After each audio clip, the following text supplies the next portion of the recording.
No, we're already recording. Katie, we're recording. Stop drinking your coffee right into the microphone.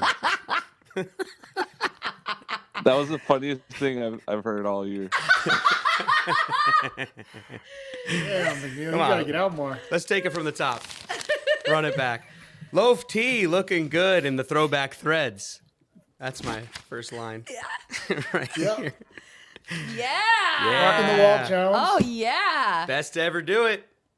How amazing was it though? The uniforms, the game. Obviously, we'll get to that. I mean, just they kept panning up to the the crowd and seeing all the throwbacks was amazing. Oh, it was incredible. The crowd stacked in throwbacks. How about the field itself? Oof, looking good, man. The helmet in the middle, the royal blue end zones with the old font. We got to just start the show and get right into it because I feel like otherwise we'll never get out of the cold open. You know what I mean? The cold open's supposed to be the a new cold record open. for the cold open. It would be a 30-minute cold open. Let's hit the theme song. And a 5-minute pod.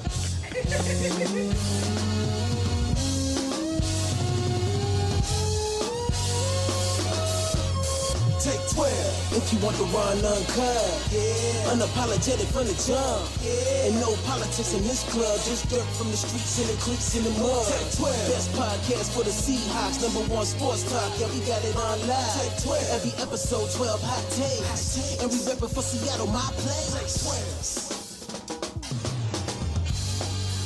12. It's the Take 12 podcast. It's Take 12? Why am I confused on what I used to say? The Take 12 podcast. Okay, yeah, I got it. Welcome to the show, everybody. I'm Brett. He's Lofa. She's producer Katie, and that's the best theme song on the internet.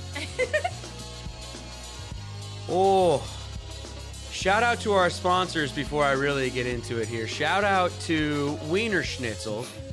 Do something different for lunch today. There's 2 locations, one in Everett, one in Fife. Wiener Schnitzel of Western Washington. That's alliteration, Holmes. Go on in, tell them the Take 12 podcast sent you, and receive an extra free hot dog Hot diggity dog. with any other purchase at Western Washington Wiener Schnitzel Wow. locations. Near you, everybody.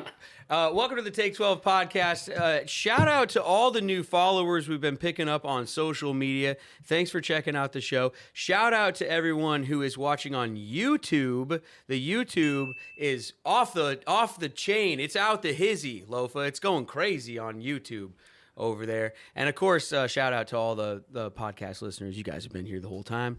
We love you. Lofa. The Seahawks, they took down the Browns at the last minute, but they get the W. They were wearing the throwback threads. I will open the show with you by asking you this question. Who wore it best out there for the Hawks, man? I don't know. They're all wearing the same uniform, so I'm gonna let you take that one. Well, I mean, who was your player of the game at the end of the day? Who wore it best? Player of the game? Yeah. God, I mean, Who you giving the game ball to? The vintage game ball. you know, I think it's got to be on defense. Okay. You know, so it's between. I mean, Wags had 13 tackles. Brooks had 10 and a sack and a forced fumble. Woo. That Mafe scooped. Whew. Mafe had another sack of his own. Woo. Daryl Taylor essentially put the game away with the sack at the end. Yeah. Jamal Adams came on a pressure and got the Immaculate deflection that Oh! went to Julian Love. I love it. So, I mean, just give the whole game ball to the defense. Okay. I can't pick one. Defense wore it better. Oh, and I'll tell you, I mean, in the running for who wore it best, I'd say Jamal Adams is in the conversation, just how he looked in the threads. Bobby Wagner, because he's got the shield rocking. So the dark shield with the silver helmet contrast was beautiful. I could just for fun go on the offensive side of the ball and tell you that our guy Tyler Lockett might wear a uniform the best, dude. Out of just any Seahawks, like Because here's the thing. When I close my eyes and think about touchdowns in the corner of an end zone at Lumen Field, I can see Tyler Lockett in at least 4 or 5 different uniforms, just tapping those twinkle toes right on the back corner there. That one yesterday was almost as pretty as the one in the fluorescent highlighter uniform, and it was almost as pretty as the one in the blues that he does all the time. What a catch. Tyler Lockett doing Tyler Lockett things, getting open. What a throw from Geno, right? Yeah. Well, I mean, that was on that play. That was a scramble.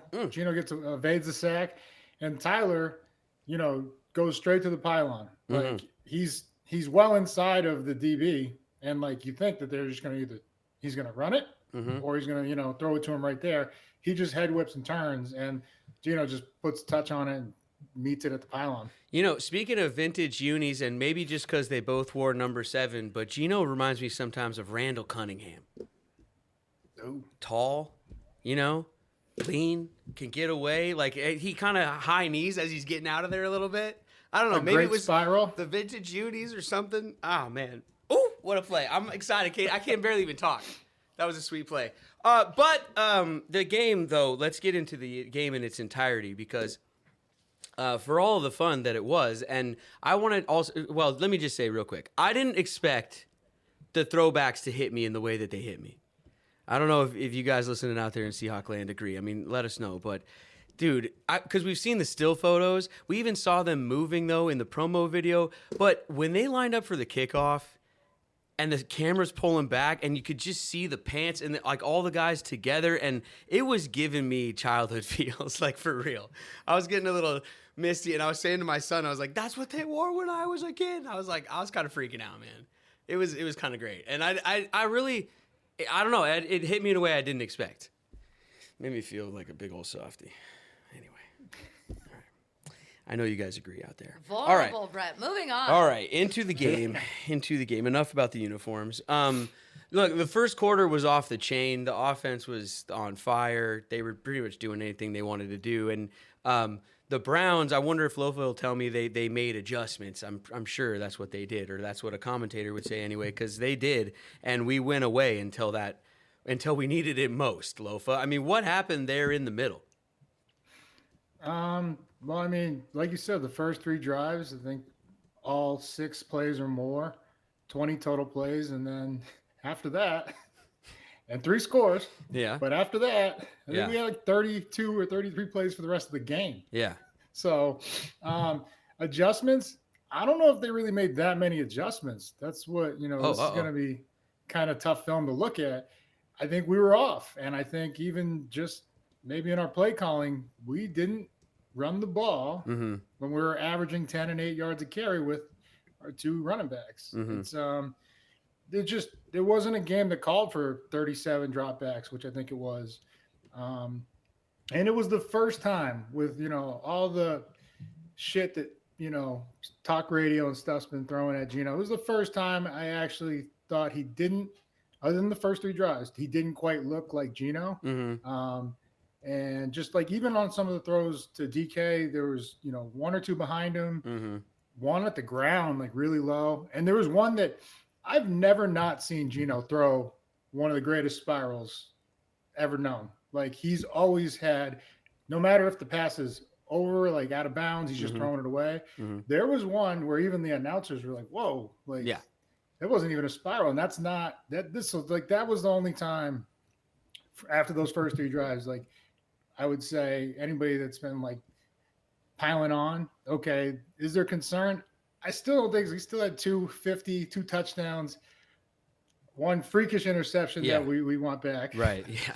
That was insane. That was one of the great Mo Hurst. All right. I've known Mo Hurst since he was 16. Wow. He's a Massachusetts kid. Wow. Phenomenal athlete, but that was wild. Yeah. I was proud of that kid. Yeah. It was first time I could ever say I was proud of a play against the Seahawks. Not happy, but I was proud that he made that. Well, look, even Randall threw a bad ball every once in a while, whatever. But like, I mean, look, if they take the L, if they don't do what they needed to do at the end, which we'll get there, it'd be a much different conversation this morning, right? I mean, winning solves a lot of things.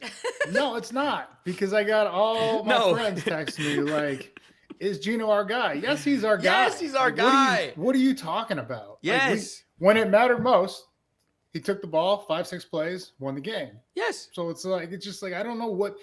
He's our guy. We're 5-2. I don't know what's going through people's heads. You guys. This is what I'm saying. And Lofa, I know you're riding with him, so I'm not yelling at you. I'm yelling at everybody else out there. We're 5-2. He's our guy. He's 5-2. We are 5-2. Like, come on, first place in the NFC West. He is our guy. We're riding with Geno. Good, bad, ugly, spectacular, whatever it is. Get on the 7 train. We're rolling. Let's go.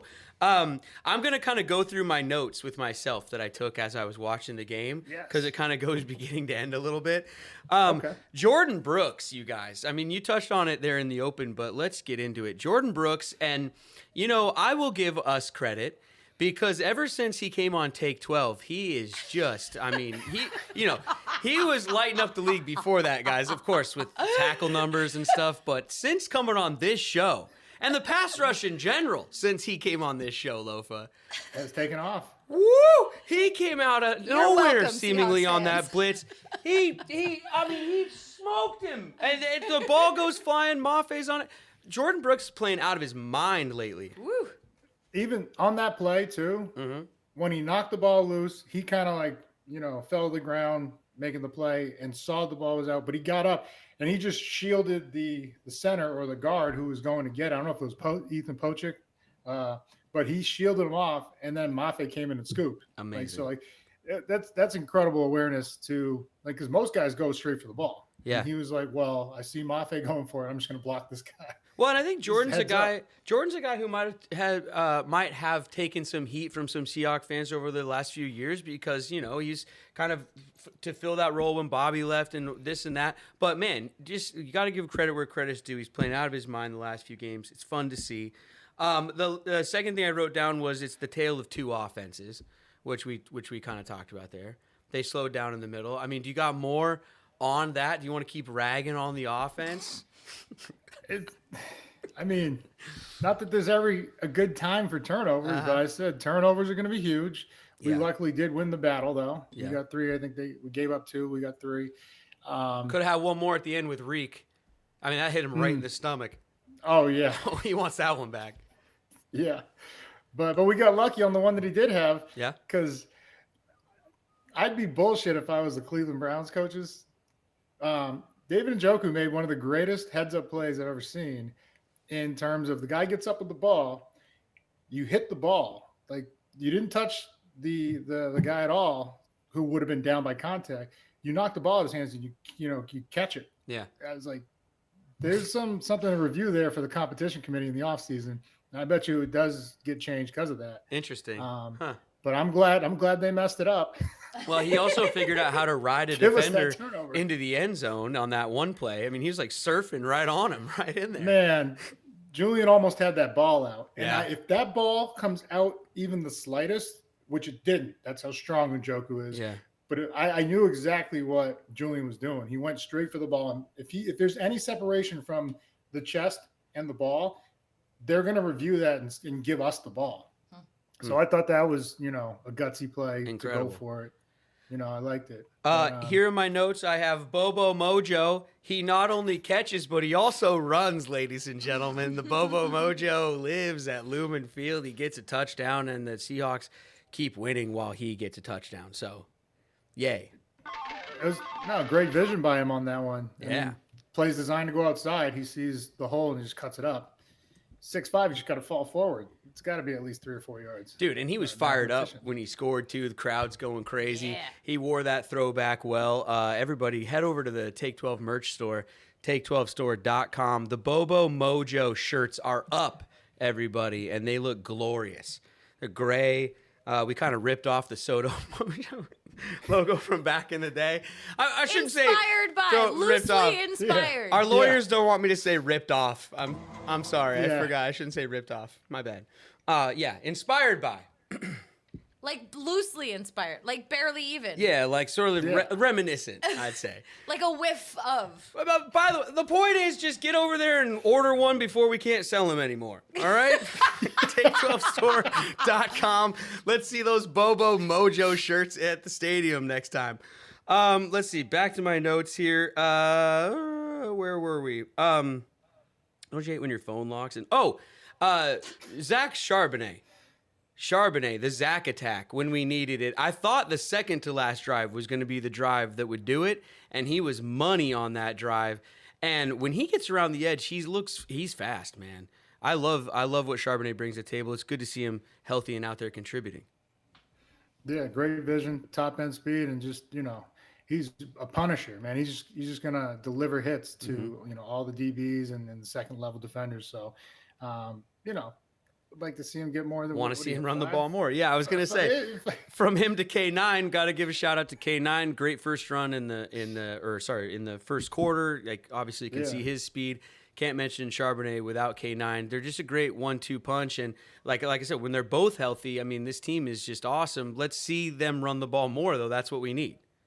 And maybe that's what it was. I know Charbonnet was on the injury report earlier part of the week. Not sure about K9. I know he did have a hamstring earlier in the year, but he came off at 26. I think combined they had like 30 some carries last week. So it's just maybe that's the reason we didn't see as many runs, because that I don't understand it when you get the average of 10 and 8.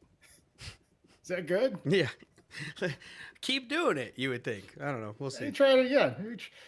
Because for a moment there, coming out of the second half, and when our offense didn't get anything going, and I just started to get scared that we were getting worn down. I mean, what was the time of possession? Like 35 to like 25 I don't have it in or something front of like me. that. I think there was almost Well, we had. I think before the second to last drive, I think we had 24 yards of offense in the second half. Yeah, on like 9 plays. Yeah, it's not going to get it done. It's just, this is what happened in the Rams game. That's all I'm saying. Yeah. Is, when we played the Rams, we're at the lead at half, and then all of a sudden we're on the field for, they ran 75 plays, we ran 55. They had 36, 40 time possession, we had 23-20. So it's like, when it gets to that, if it wasn't for the turnovers and everything that, we were doing, it could have got ugly, and this could have been one of the games like the Bengals that we let get away. Yeah. No, you're totally right. We could easily be 6-1. Absolutely. Okay. How about DK? Great catches, but a great block at the end. Just to seal that off for JSN. And I mean, talk about wearing the uniform well. I didn't think it was possible for DK to look bigger. For some reason, he looked even bigger out there, and looked great, especially on the block at the end. Yeah, he on that play in specific, that is one that a lot of guys get called for holding, and he got in position. Left hand was a little high outside, but as soon as JSN got past him or to like lateral parallel for him, he just let go. Where most guys, they'll like throw the guy down or whatever. And he had some clutch catches, the third down. Yep. Just before that. And that ball was a little high and behind him, and he just went and got it. The deep one too. The deep one, if it was out a little bit more in front of him, he just skates right to the end zone. He kind of the one in the end zone. He kind of had to throttle down. No, well, the deep one, like down the far side. It was just during the drive. He kind of had to fade and slow down to catch it. I mean, it was a great catch, but I'm just saying, Yeah. And then the one down the sideline, the fade, where the defender was on him. I thought he was going to get a flag, but he almost had it. Just reached out. And, in the end zone, went off the hand. Yeah, that was. Yeah, that looked was a great like effort. it could be a flag. My kid was sitting on the couch like, how's that not a flag? I mean, here's the time of the show where we could take on the refs a little, because like, what in the hell is going on out there? The hands to the face from Woolen, that's like, I mean, give me a break on that. That's a weak one. On a crucial third down, too. In the moment, I thought Lofa's going to tell me that's weak. I think it was 4. Yeah, third down. Exactly. Yep, third down. Yeah. Gives them a first down. And then third, I think, what was it? It was second and 18 or second 18. It would have been third and 18. The one that Spoon gets. Yeah. Yep. And so these were the second half, right? These are where I'm sitting there thinking, like, okay, are we just getting tired? Like, because, I know we're not that undisciplined. We do lead the league in penalties, but. Well, okay, but like I was wondering the if this is more of us getting tired. But the Woolen one, though. Fundamentals going to shit. Dude, I'm telling you, whether it's college or pro, there's something going on with the referees, not necessarily the main referees, but the referees who call sort of these other penalties out on wide maybe or whatever. Because like the Reek Woolen one, he's just going to jam the guy. He's like trying to get his hands on him. His hands come up and hit the guy's face mask and the guy runs off. It's not a big deal. It could happen on every single play, probably does happen on every single play, happens inside the line, happens outside wide. Like, is that a penalty that football fans want to see called? Give me a break. They're wearing a face mask and a helmet. If he turns his helmet, if he grabs his face mask and rips his helmet off, that's completely different. We understand hands to the face. If he's doing the lineman thing where, and you could tell us about this being a player, but like pushing, up under and the guy's helmet's coming off and all that, like that. Yeah, we get like how a that's a cop penalty, thing? but like intent. Yeah, I mean, come on, yeah. a little bit. Yeah, No, may it please the court. I think back in the day, it was like there's only either way you hit the guy in the face, it's 15 yards. And so, like, the competition committee got together and, like, oh, that was incidental. It's just 5 yards and a first down. It's just like, well, fuck, man. We It's didn't the do anything. same Like, thing. we didn't even forget it. I don't get it. I don't know. The NFL gets so much credit for being the league that is so innovative and constantly changing the rules, and they get all this credit for that's why they're so successful. But sometimes they sort of tinker with it a bit too much in certain areas. And these sort of letter of the law ones, the one we were complaining about it last week, where the hand glances off the quarterback's helmet. I mean, come on. Yeah, and it brings back a big play. No, I know. I don't know. Those are annoying. I mean, that's the stuff that should be reviewable. Yeah. Yeah. Producer Katie, give us a sponsor, and then we'll go back to the notes here. Well, I was just looking in our chat here, and McNasty was talking about how great it was to see those throwbacks in person. So I just want to give a shout out to Epic Seats, who furnish giveaways at every single home game. Check out our social medias. Make sure you're following at Take12Pod to make sure you have a chance to win those tickets. We switch it up all the time. We do different kinds of giveaways all the time. So make sure you're giving us a follow, and make sure you follow at Epic Seats as well. Plus, if you're buying or selling tickets, you definitely want to do it through Epic Seats. If you sell your tickets, you get extra $12 per ticket for every 100. Yeah, thanks guys for picking it up. If you're selling, you get $12 per ticket. Yeah, that you sell. So if you have 4 tickets, that's like $1 million extra. $1 million. Yeah, and then if you're buying, I thought it was 12 for every 100. That's the other. That's the if other you're way. buying. Mm-hmm. If you're buying tickets and you let them know that Take 12 podcast sent you, and you spend $100, you'll get $12 off. That's right. So yeah, It's like 12%. get on there. Buy and sell with Epic Seats. Nobody beats Epic Seats. Epic Seats. Local Seattle company. Doing it well up there, everybody. The last thing I have in my notes, Lofa, I'm not sure if you saw. I saw this on Twitter. And you know how Twitter is. I don't know what Twitter is. You mean X?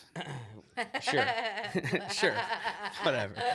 I called it Twitter on a radio the other day, and someone corrected me. I think I'm just going to call it Twitter forever like an old man. Okay. Charles Cross and Myles Garrett had to be separated in the tunnel? ? Oh. Apparently, Charles Cross, what I read on Twitter was that Charles Cross said, that's what we do to bullies where I'm from, and then they had to be separated.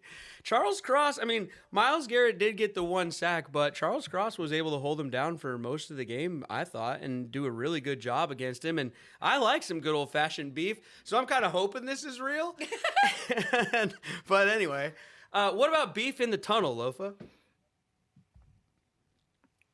You in or you out? I don't think I've ever had beef in the tunnel. No? No, we settled it out on the field.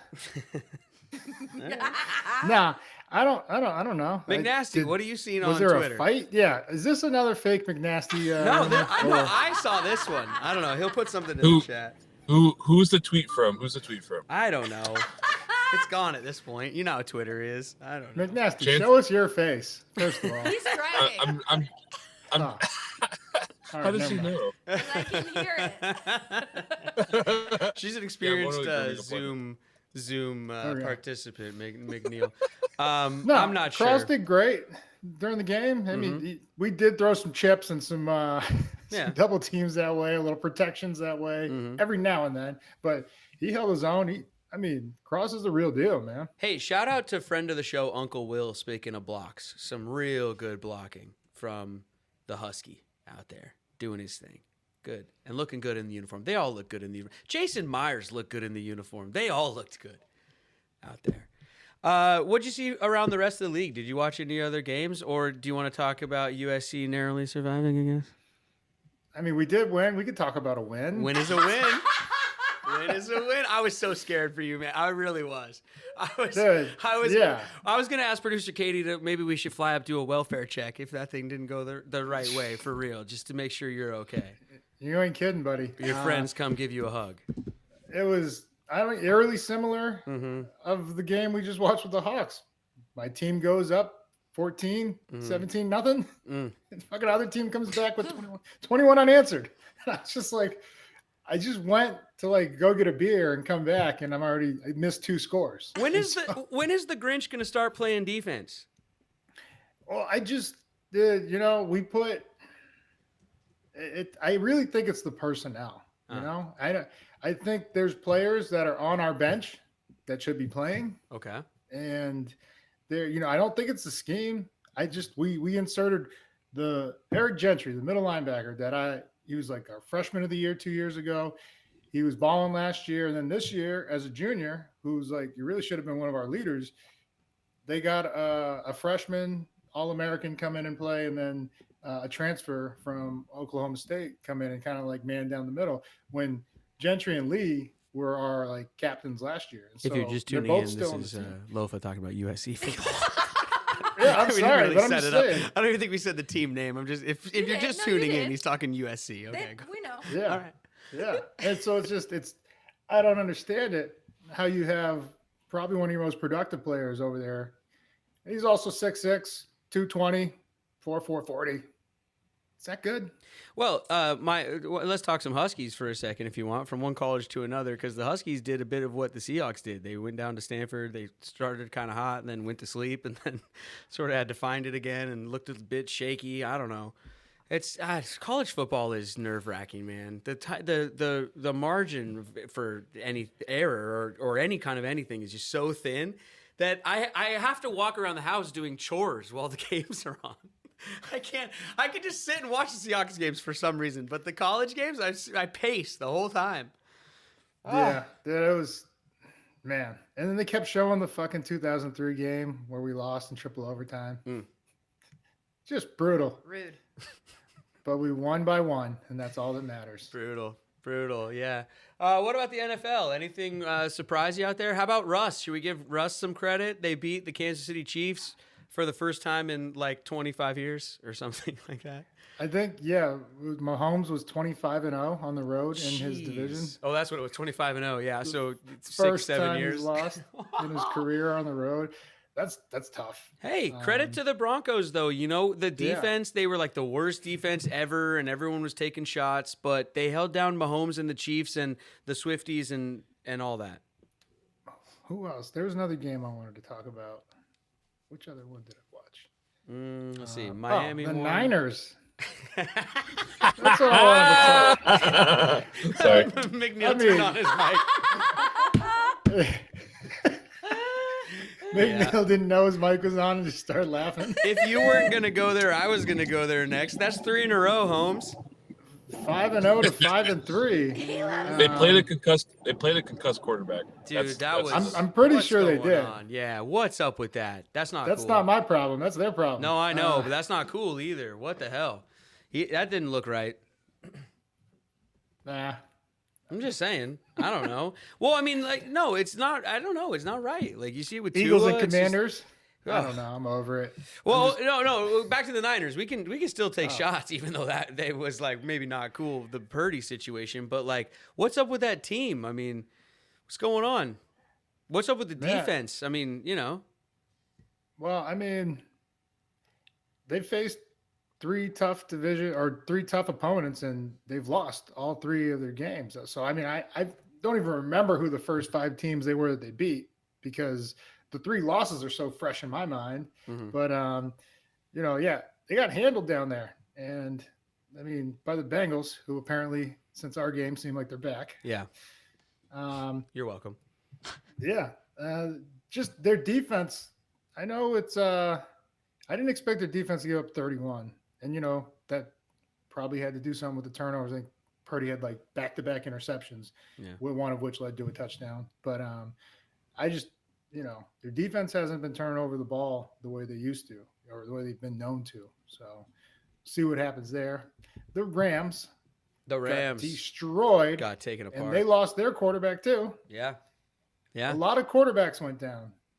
Stafford, Purdy, Cousins done for the year. Ugh, my fantasy team, dude. My fantasy team is You got him? Whew, yeah. I have him. I got Debo. Tyrod Taylor? It's been tough. I didn't pick him up. No, yeah. Oof. Tyrod's hurt. Yeah. There was like 6 or 7. Oh, he didn't play. Titans, Will Levis got his first action and threw Look good. What, 4 for 128 just to Hopkins alone for 3 touchdowns? Yeah. You can look pretty good when you got DeAndre Hopkins on your team, but he looked good too. They probably should have started him a little earlier, maybe. I mean, I'm guarantee you that they're probably regretting dealing Kevin Byard last week. If they actually have an offense right now. Yeah. Because that's really all they're missing. And then that's going to open up the run game for Henry, and Tajay Spears. So, yeah, I wouldn't count them out yet with what they just did, because the Falcons actually have a good pass defense, and they just fucking shredded it. How about the Eagles? I mean, they against the Commanders, but Jalen Hurts and the Eagles, I mean, they look incredible. AJ Brown is ridiculous. I have a question. Yeah. Is Taylor Swift still playing football? I don't know what's going on there, but they lost. Yeah, they lost. Yeah. Is there any? I don't know. Listen, it's kind of funny. It's kind of funny that Russ got so much flack, or maybe continues to get so much flack, for being married to a pop star. And like people, there's all these conspiracy theorists like, oh, that's what happened to his career and all this stuff and whatever. And I'm telling you, they're coming for you, Kelsey. They're coming for you. And it's funny that it started with a game against Russ, because if it starts to go south, here it comes. Watch out, Swifties. Oh, as quickly as it began, quickly it will be over. Did she get as much media coverage as Bud Light? In the loss? What do you mean? Yeah, Like, I don't know. I don't think she was at the game. Was she? Was she not? McNasty, Okay. was she at the game? Yeah. He would know. No, and that's why they lost. People are saying. Oh, I see. Okay. See, I told you. So she's kind of getting blamed already, but in a different way. All right. I told you. That's not right. I told you. Right. And the Chiefs and the Niners are in their losing era. So that's what I love it. I'm on cloud 9 over here. Bringing the jokes. I love it, man. Oh, you guys, too much fun around here. That's the show today, everybody. And Aaron Rodgers was seen throwing the ball. Listen, He wasn't flexing that foot though.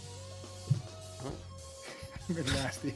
Just all over the details. just watch your film out there. We're going to do a film study with McNasty next episode. Hey, we know, before we get out of here, let me take care of some business. We know that we have multiple winners of the score prediction challenge. We are well aware. There were 3 people on Twitter alone, but I'm still looking because we got a lot of replies on this one. You guys crushed it out there. I think, the impressions were off the hook. We had so many entries because we had it on Twitter and Instagram. So I've found 3 winners on Instagram. I've found at least 3 on Twitter. We're still searching through everything to make sure that we just look through everything with a fine-tooth comb, because this is the first time we've gotten that many entries, and we just want to get it right for everybody. So thank you for your patience out there. What we're going to do is all the people who guessed correctly will put you into a bowl and we'll mix it up, and producer Katie will pull one out. It's awesome that many people won. It's awesome that many people entered, and you will win the $100 gift card from Simply Seattle. That also means that the Score Prediction Challenge starts over again this week at $25. So make sure you enter when that comes around next episode, and we'll draw the winner on the next episode also. So a big Simply Seattle drawing on that next episode. Look forward to that. Some people guessed within 1 point. There was, I think, 3 or 4 that had like 24-21. Oof, so close. Well, you saw my last text to you, right? There's 30 seconds left. Yep. Yep. So our Believe podcast members in Cleveland said, I see it 26-24. And I just look up and I was like, if they score with no time left, they won't kick the extra point, and it'll end exactly how he predicted. It was very close. And I was like, that will haunt me for life. Woo! Woo! But thank goodness for Jamal's helmet and Julian Love's hands. Woo! The Immaculate Deflection. I love it. I love trademark it. Put it on a t-shirt. Let's go. Put it on a t-shirt. Take12store.com. The ball bouncing off Jamal's head. We're getting And then out on of the here, back, everybody. If the ball's trickling over the shoulder Yes. to Julian's hands. The Immaculate Deflection. All right, everybody. Shout out to the sponsors: Delta Airlines, Wiener Schnitzel, Epic Seats, Simply Seattle. Hands in the middle. Lofa, break it down. First place, bitches, on 3. Yes. 1, 2, 3. First place, bitches. bitches.